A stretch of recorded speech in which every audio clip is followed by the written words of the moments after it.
Hi everyone, and welcome to this potted version of the voice from foot to head. So a lot of people think of the voice just as existing sort of in this small area of the neck. You know, when I say to people, where is your voice, or where does your voice come from? They'll often just put their hand straight here.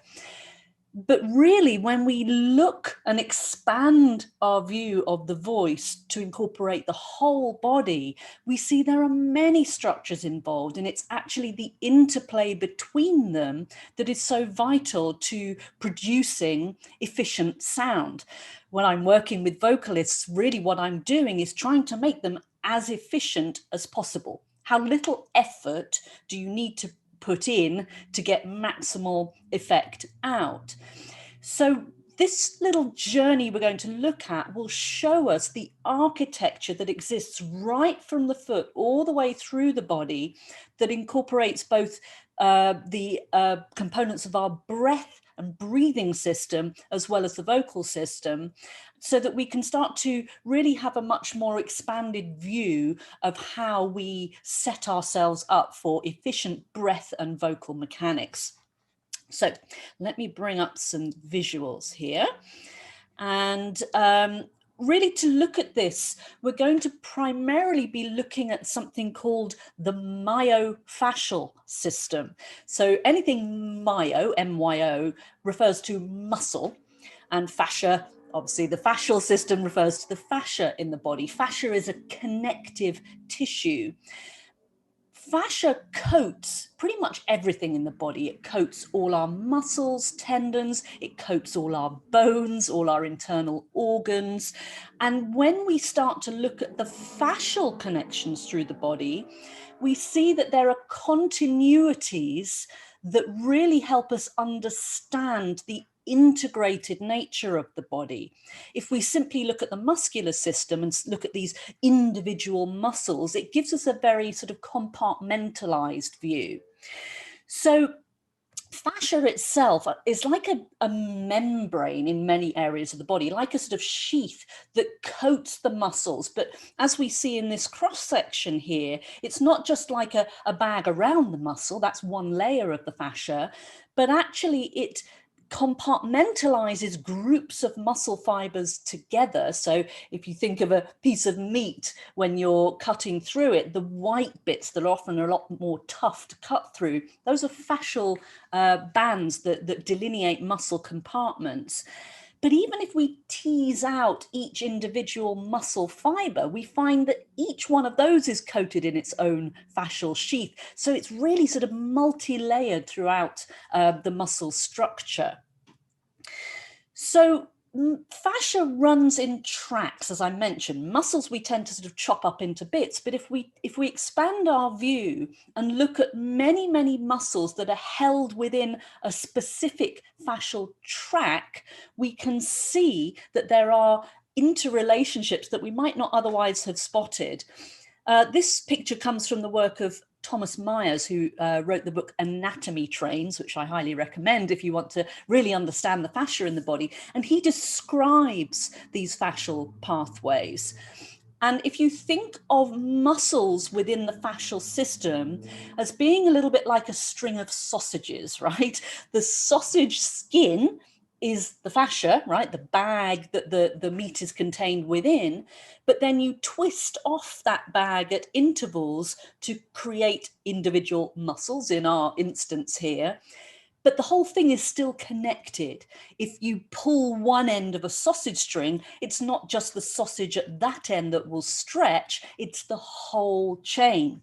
So when we start to look at muscles in this more connected fashion, we can see that maybe if our vocal muscles are having to work too hard, which can often lead to the symptoms of vocal strain, then it may be because something further down the sausage string is creating tension and tugging on the string and making the structures at the other end work harder. So if we don't address the thing at the other end of the sausage string, we're not dealing with cause, we're just dealing with symptoms.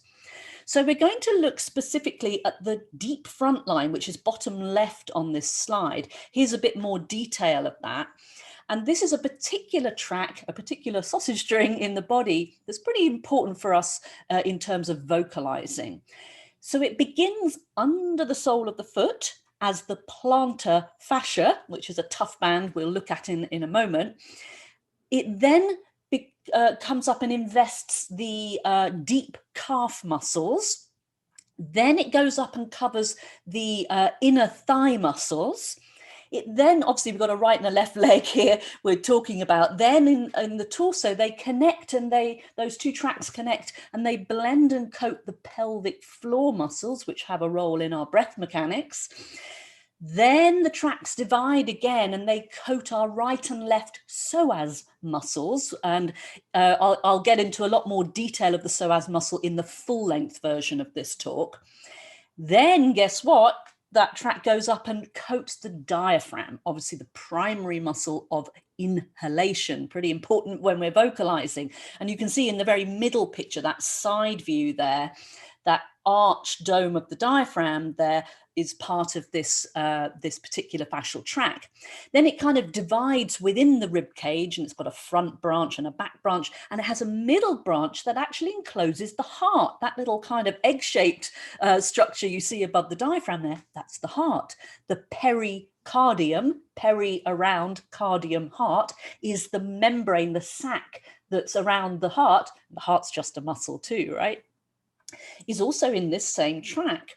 Then those tracts within the rib cage come up and they meet again in the neck, and they coat our vocal muscles. So now we can see there's a tangible connection right from the sole of the foot through all these structures up to our vocal muscles, and then it kind of ends up at the back of our neck here, the top of the base of the skull. The little muscles at the base of the skull are in the same tract, and then it kind of continues to the band that goes all the way over our scalp. So that's one sausage string.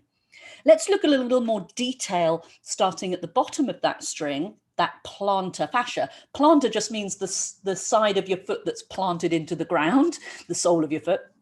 And the fascia relates obviously to the band. So if you can actually find this on your own feet, if you pull your toes back a bit like that sort of bottom right picture there, the band will pop up under your arch, and you can actually palpate it and get a sense for that thickened band. Fascia will thicken itself under load. So there's obviously a lot of load under our feet, so the band is pretty tough there. So that helps to support the arch of the foot, and the arches of the feet are very important. And again, in the full length version, I'll really dive more deeply into the role of the arches in the foot with optimal vocal mechanics. But as we know, that band is going across the sole of the foot, supporting the arch. If you're somebody with flat feet or dropped arches, it can put a kind of tug through that plantar fascia. So now potentially we've got a tug on one end of the sausage string that leads all the way up to the vocal muscles and includes the respiratory muscles, or the diaphragm in particular.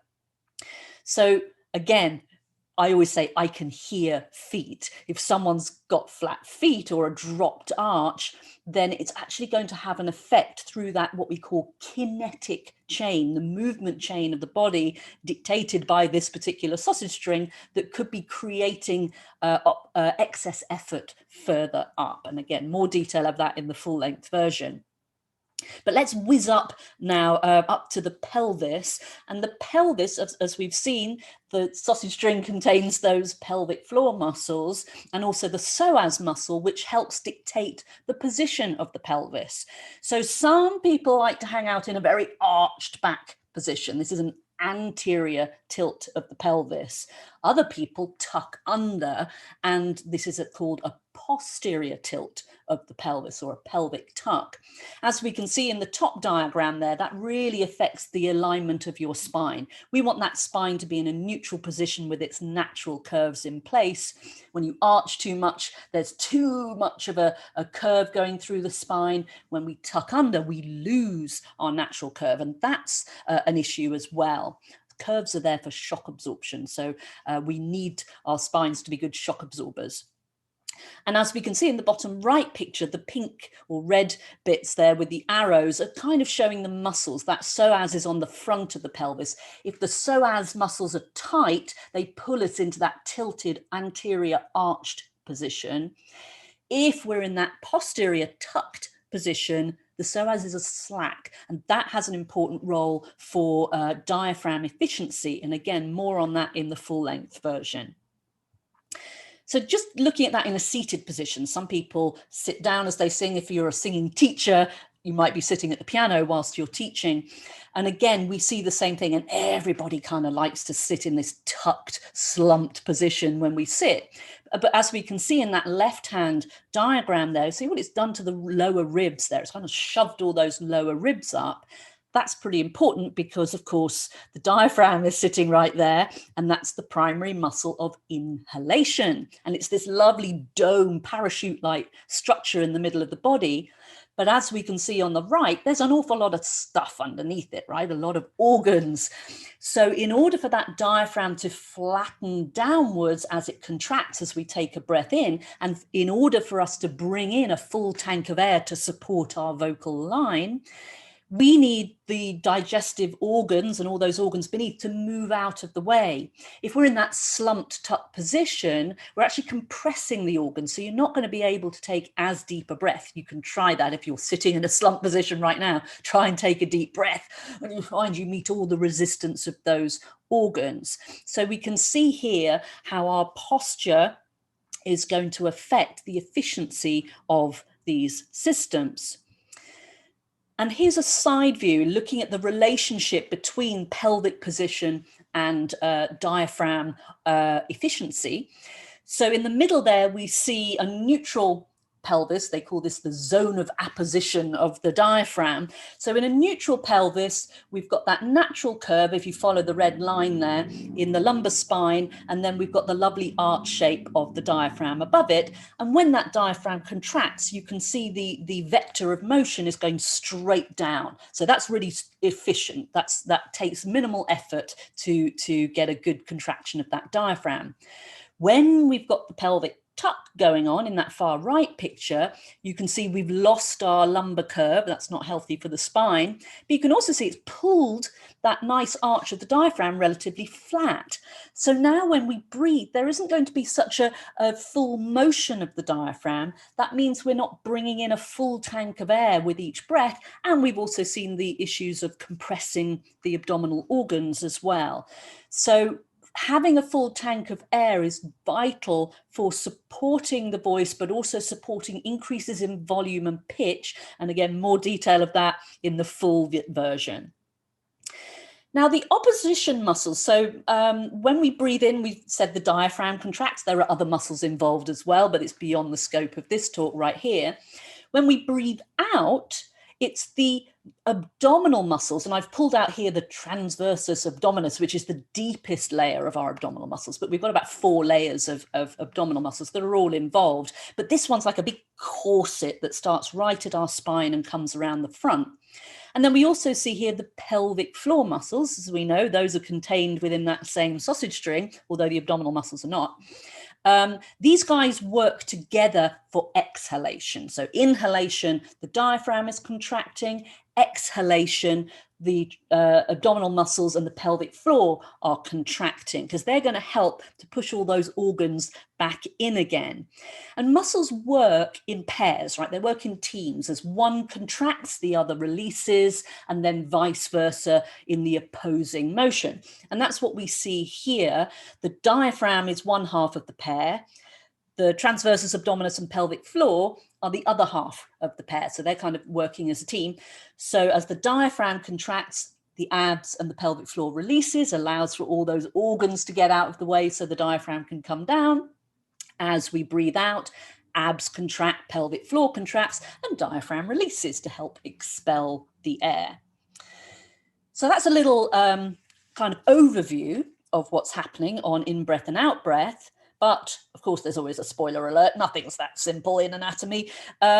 If we are off our center, so say you are a dancer who's moving as you sing, and maybe you're in a sort of off balance position, as soon as you go off your center, these muscles, they're not just breath muscles, right? Nothing in the body, no muscles in the body do just one job. If we are off our center, all of those muscles are going to what we call co-contract. They're going to work together as a team to stop us falling over. So if I'm off over to the right here, my abdominal muscles and my diaphragm and my pelvic floor are all contracting to say, whoa, we're falling, we need to steady ourselves. However, I can still breathe in this off-center position, but some of the fibers are already busy holding me up. So I have fewer fibers available for that oppositional movement of breath. So it's less efficient. If I'm on a neutral position, I have more efficiency in the body. So this is, again, a question of how much effort are we having to use to get the job done. I also, in this off-center position, won't be able to take as deep an in-breath, which is going to affect potentially the support of the vocal line as well. And then just to finish off in this shortened version, to look at the top part of this chain, and we're looking at the head-neck alignment. And the poking of the chin often follows the tucked pelvis, right? I call this the disease of modern life because we're all on phones and laptops in this position. But I also typically see it in a lot of singers and actors as well, who tend to sort of poke their chin forward in an effort to emote or to connect with their audience, which is not really necessary. But as we see in that sort of representation below, the yellow bits are the bones, the cranium, the bottom of the skull, and then the yellow bit at the back is the neck, the spine of the neck. And then we've got the mandibular, the mandible, the jaw bone, and then the hyoid bone, which is the little bone just above our larynx here, which is a vital part of the vocal mechanism. So you can see when our head's aligned, all the yellow bits are stacked up and all the red lines, those are our muscles, are all kind of oriented vertically in a sort of north-south orientation. When we stick that neck forwards, we offset all the bone alignment, and look what happens to those muscles. They get put on stretch. Again, they can work from that position, but they're less efficient. They're not going to do as efficient a job, and it's going to require more effort to make them work from that position. So as I say, it's all about efficiency. How little do we have to do to get the job done? So hopefully that's given you a quick idea of the many interconnections that start right at the foot all the way to the head that have to be considered when we're looking at optimal both breath and voice mechanics. So if you are intrigued by all of that and you want to know a bit more and get into more detail, do check out the full-length version of this, where we will really pick apart some of those concepts in a more profound way. In the meantime, I hope you have a great day.